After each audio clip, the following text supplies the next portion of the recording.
주십니다. 오늘도 큰 은혜 주실 줄 믿습니다. 우리 서로 좀 인사할까요? 잘 나오셨습니다. 잘 나오셨습니다. 우리가 직장에 취직하려고 하면 이력서를 내게 됩니다. 아마 여러분 이력서를 다 써본 경험이 있는 줄 압니다.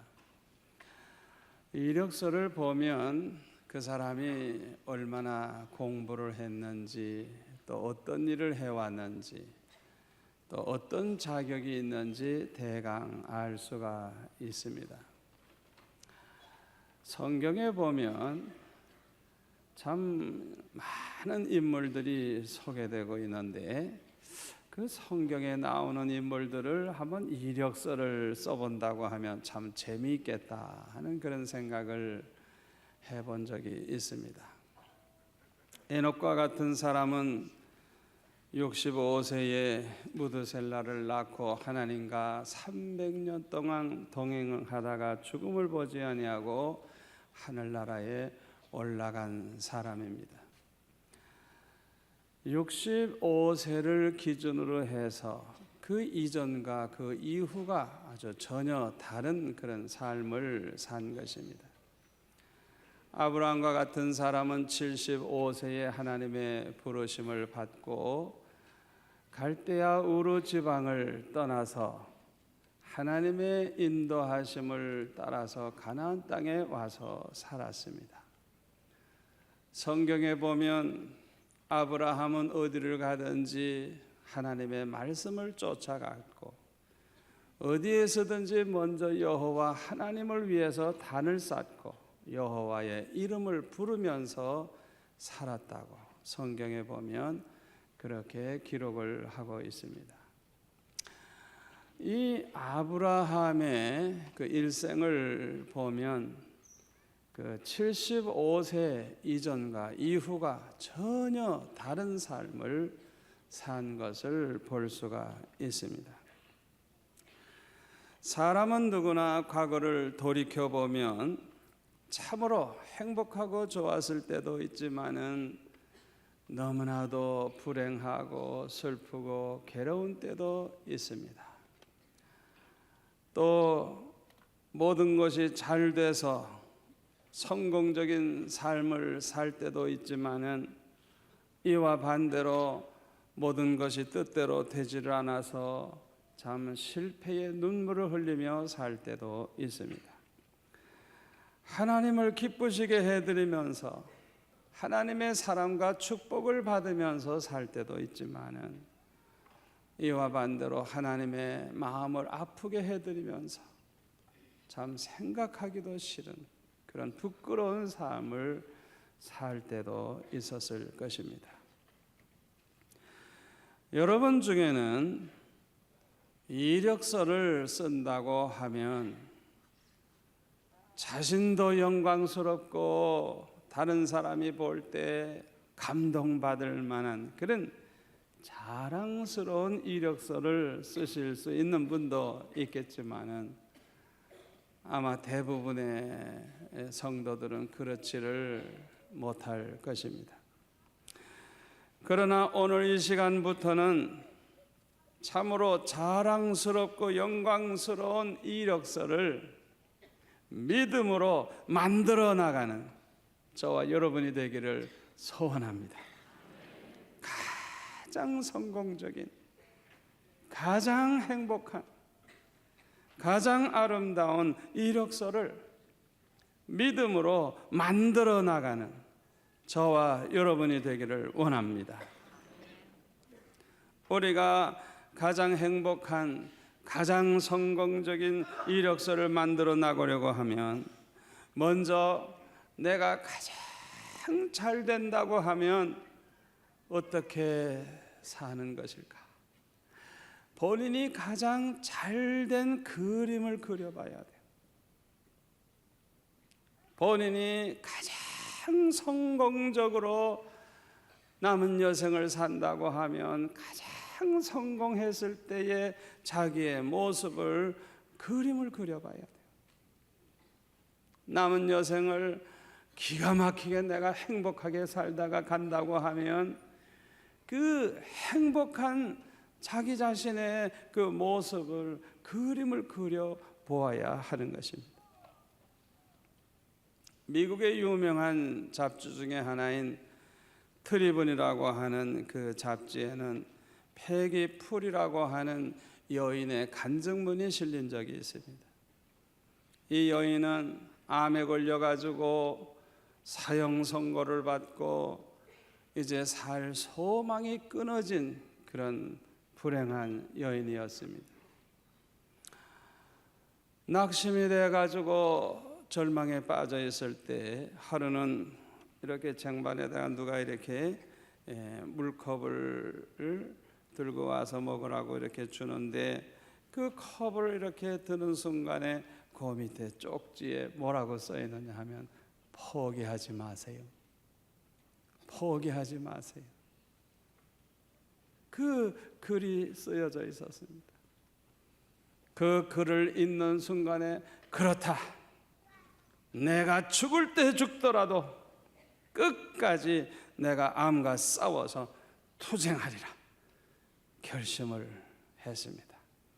그리고 창밖을 내다보니까 마침 토끼 한 마리가 누가 던져준 오렌지를 이렇게 갉아먹고 있는 그 모습을 볼 수가 있었어요.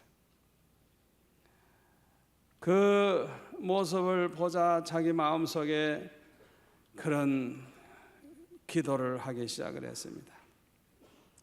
자기 안에 있는 그 암세포를, 정상세포가, 백혈구가 이 갉아먹는 그런 그림을 마음속에 생각해 보면서 내 모든 그 암세포가 다 사라지게 해달라.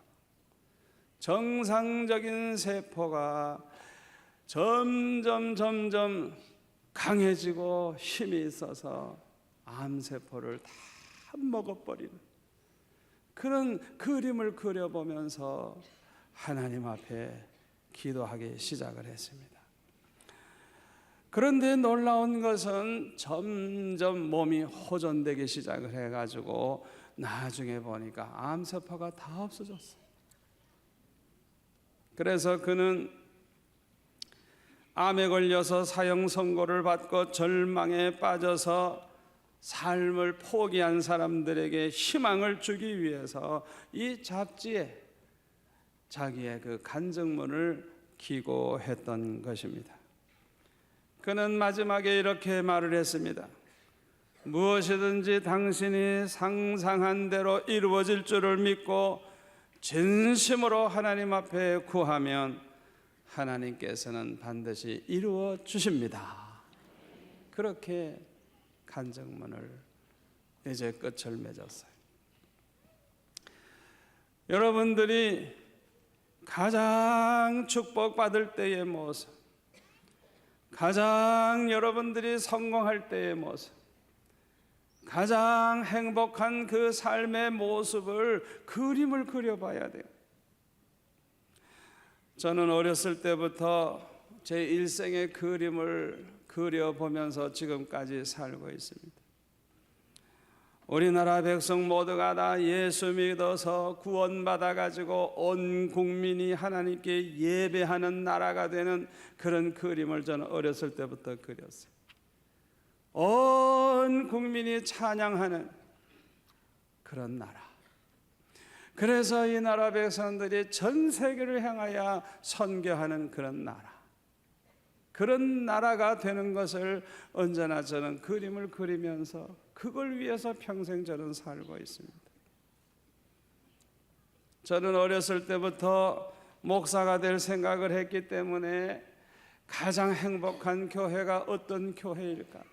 가장 좋은 교회, 가장 하나님이 기뻐하시는 교회가 어떤 교회일까? 그것을 어렸을 때부터 생각하고 내가 그런 교회의 목사라면 어떤 목사일까? 그 생각을 어렸을 때부터 하면서 그림을 그려왔습니다. 부교육자 생활을 할 때도 안타까운 모습을 보면 내가 목회하면 절대로 저런 짓은 하지 말아야지. 나는 이렇게 해야지. 어렸을 때부터 저는 그림을 그려왔어요. 가장 행복한 가정이 어떤 가정일까? 저는 그 그림을 그려왔기 때문에 머릿속에 환하게 그런 가정의 모습을 저는 환상처럼 보고 있어요. 가장 행복한 가정의 남편의 모습은, 아내의 모습은, 또 자녀들은 어떤 모습으로 길러야 할까? 그런 그림을 가지고 저는 지금까지 살고 그대로 이루어 가려고 애를 쓰고 있습니다. 미래의 꿈과 비전을 가지고 사는 사람과 미래의 꿈과 비전이 없이 사는 사람은 하늘과 땅의 차이가 있습니다. 우선 꿈과 비전이 있는 사람은 행복합니다. 어떤 글에 보니까 이런 글이 쓰여져 있었습니다. 의사가 되었으나 꿈이 없는 사람보다 아직 의사가 안 되었으나 의사의 꿈이 있는 사람이 더욱 행복하다. 저는 이 글을 읽을 때 얼마나 감동을 받았는지 몰라요. 의사는 됐는데 꿈이 없어. 꿈이 없어. 아무 꿈이 없는 사람. 얼마나 비참합니까? 그러나 아직 의사가 되지는 못했지만은 의사가 되고자 하는 그런 꿈과 희망을 가지고 사는 그 사람이 더 행복하다는 거예요. 사람들이 이 꿈과 비전을 가지게 되면은 삶과 태도가 달라집니다. 미국의 어느 마을에 어렸을 때 부모님을 다 잃어버리고 어린 동생들과 함께 사는 12살 먹은 웨인 오츠라고 하는 소년이 있었습니다. 그는 나이가 어리지만은 동생들을 돌봐야 하는 소년 가장이었습니다. 그래서 학교에도 못 가고 국회의사당 앞에서 구두 닦기를 했어요. 어느 날 그 워싱턴 출신의 상원의원이 구두를 닦으러 왔습니다. 가만히 보니까 너무 어린 아이가 구두를 닦으니까 측은하게 여기고, 너 몇 살이니? 그랬더니 12살이에요. 그랬더니 참 고생 많이 하는구나. 저는 소년 가장입니다. 제 동생들을 돌봐야 합니다. 그렇게 얘기를 했어요. 그래? 낙심하지 말고 힘내라. 나도 12살 때 너처럼 구두를 닦았단다. 그런 말을 하면서 이 소년의 등을 두들기면서 격려해주고 갔어요. 아주 짤막한 대화가 오고 갔지만은 이때의 이 소년의 마음속에는 서광이 비치기 시작을 했어요. 심장이 고동치기 시작했고 꿈에 불풀기 시작했어요. 저렇게 훌륭한 저분도 12살 때 나처럼 구두를 닦았다니, 그러면 나도 저렇게 훌륭한 사람이 될 수 있겠구나. 그런 생각을 가지게 되니까 나는 이대로 구두 닦기로 살 수는 없다. 그래가지고 책을 사다가 열심히 읽고 공부하기 시작하고, 낮에는 구두를 닦고 밤에는 야간 학교에 가서 공부하기 시작하고, 열심히 대학에 가서 박사가 됐어요.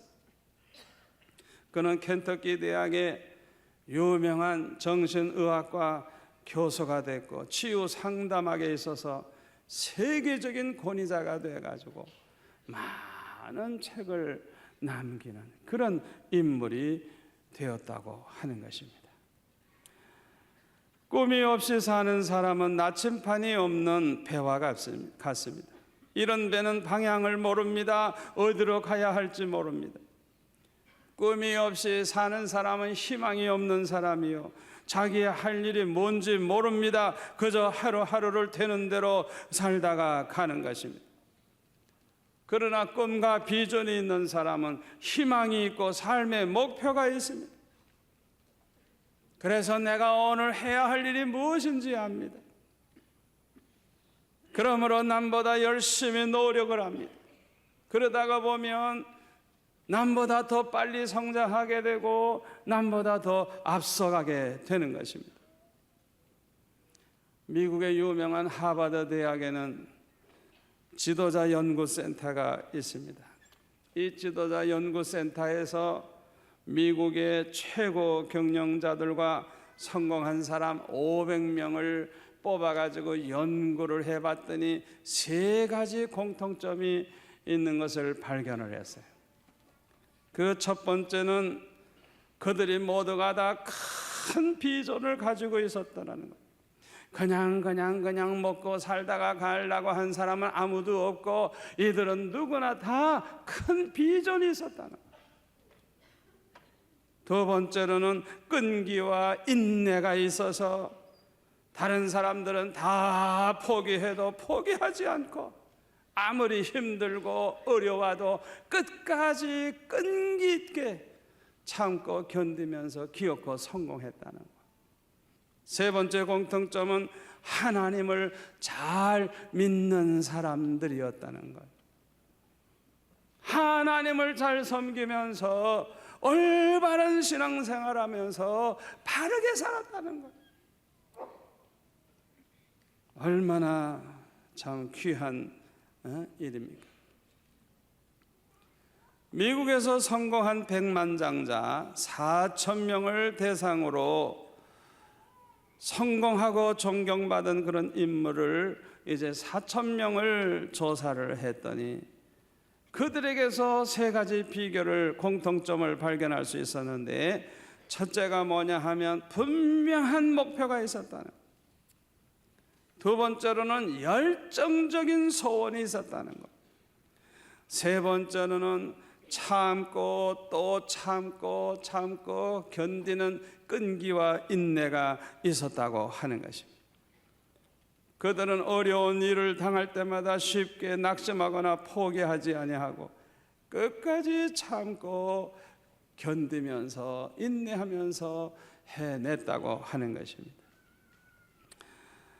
카이저 철강 회사를 창립한 헨리 카이저는 이런 말을 했어요. 나는 항상 최고가 되는 것을 꿈꾼다. 만약 성공할 거라는 꿈을 꾸지 않는다고 하면 그 근처에도 가지 못할 것이다. 그런 말을 했어요. 1등을 하겠다고 꿈을 꾸는 사람은 1등 못하면 2등, 3등이라도 합니다. 그러나 아예 그런 생각을 안 가지고 공부하는 아이들은 열심히 하려고 하지도 않아요. 꿈이 없으니까.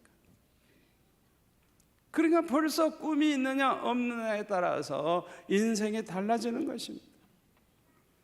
미국의 유명한 아브라함 링컨 대통령은 19살 때 그 노예시장에서 흑인 노예들이 쇠사슬에 묶여가지고 이리저리 팔려가는 그 모습을 보고 그 마음속에 결심을 했다 그럽니다. 나는 이 노예시장을 없애버리고 말겠다. 이 노예 제도를 없애겠다고. 그때 꿈을 가지고 학벌도 없지만 초등학교 그저 몇 년 다닌 것밖에 없지만 그때부터 책을 읽고 공부하고 그렇게 열심히 노력을 해서 변호사가 되고 대통령이 돼서 기어코 19살 때 가졌던 꿈을 이룸으로써 가장 존경받는 그런 대통령이 되지 않았습니까? 심리학자 스나이더 박사는 말하기를 사람은 그가 이루고자 하는 것이 크면 클수록 또한 준비도 많이 하게 되고 열심히 하게 된다 그랬어요. 이루고자 하는 꿈과 비전이 크면 클수록 자연히 그만큼 더 노력을 하게 되고 더 열심히 하다가 보면 남보다 성공하게 되는 것입니다. 꿈이 있는 사람들이 꿈을 이루게 됩니다. 꿈 같은 소리를 하는 사람들이 꿈 같은 일을 이루는 것입니다. 꿈이 없이 사는 사람은 아무것도 이룰 꿈 자체가 없는 것입니다. 베드로는 갈릴리 바닷가에서 자라난 평범한 어부였습니다. 그러나 예수님께서 찾아오셔서 나를 따르라고 말씀하셨을 때 베드로는 배와 그물을 버려두고 주님을 쫓았습니다. 우리 주님께서 그 미천한 베드로를 부르실 때는 그냥 부른 게 아니에요. 큰 계획을 가지시고 그를 택하시고 찾아오셔서 부르신 것. 그렇기 때문에 예수님은 말씀하시기를 내가 너를 사람 낚는 어부가 되게 하리라. 사람 낚는 어부가 되게 하리라. 그렇게 말씀을 해주셨어요. 그뿐만 아니라 너는 베드로라, 내가 이 반석 위에 내 교회를 세우리니 음부의 권세가 이기지 못하리라. 내가 천국 열쇠를 내게 주리니 네가 땅에서 무엇이든지 매면 하늘에서도 매일 것이요 내가 땅에서 무엇이든지 풀면 하늘에서도 풀리리라. 엄청난 축복을 말씀해 주셨어요. 이것은 베드로를 향하신 하나님의 그 놀라운 계획, 그를 축복하셔서 그를 높이 들어 쓰시고 그를 통해 영광 받으시고자 하시는 그 하나님의 계획을 가르쳐주는 말씀입니다. 우리가 볼 때 그 베드로 얼마나 형편없는 사람입니까? 그러나 우리 주님은 그 베드로를 향한 그 계획이 얼마나 크시고 얼마나 위대한가를 미리 말씀해 주신 것입니다. 여러분은 어떤 꿈과 비전을 가지고 미래의 이력서를 미리 써보시겠습니까? 믿음으로 그림을 그려보시고 믿음으로 미래에 가장 잘된 이력서를 미리 써보시기를 바랍니다. 빌립보서 2장 13절에 보면은 너의 안에서 행하시는 이는 하나님이시니 자기의 기쁘신 뜻을 위하여 너희로 소원을 두고 행하게 하시느니라. 여러분 안에서 지금 역사하고 계시는 분이 하나님이신 줄 믿습니까? 여러분 안에 성령님이 계시는 줄 믿습니까? 그 성령께서 우리의 마음의 생각을 주장하고 계십니다. 그 우리 안에 계신 하나님께서는 하나님의 기쁘신 뜻을 이루기 위하여 우리 안에 소원을 불러 일으켜서 행하게 하신다는 걸 믿으시기를 바랍니다. 성령이 감동해 주시는, 성령이 우리에게 주시는 그런 꿈과 비전을 가지시기를 바랍니다. 마태복음 6장 33절에 보면 너희는 먼저 그의 나라와 그의 의를 구하라 그리하면 이 모든 것을 너에게 더하시리라 말씀을 하셨어요. 하나님을 기쁘시게 하고 모든 복을 다 받게 만들어주는 가장 좋은 꿈과 비전은 이 땅에 하나님의 나라를 세우는 꿈과 비전인 줄로 믿습니다. 이 땅에 복음이 전파돼서 그리스도의 나라가 되게 하는 꿈과 비전, 이보다 더 위대한 비전이 어디 있을까요? 이것은 하나님의 뜻을 이루는 꿈과 비전입니다. 사랑하는 성도 여러분, 가장 좋은 꿈은 첫째는 성공하는 꿈이고 여기에는 반드시 모든 인류에게 공헌하는 그런 꿈이어야 하고 한 걸음 더 나아가서는 하나님께 영광을 돌리고 하나님의 뜻을 이루어 드리는 그런 꿈과 비전이라야 가장 좋은 꿈이요 비전이라는 걸 기억하시기를 바랍니다. 그래서 저와 여러분은 오늘 주신 이 말씀을 통해서 믿음으로 가장 좋은 이력서를 써 나가는 성도들이 되시기를 축원합니다.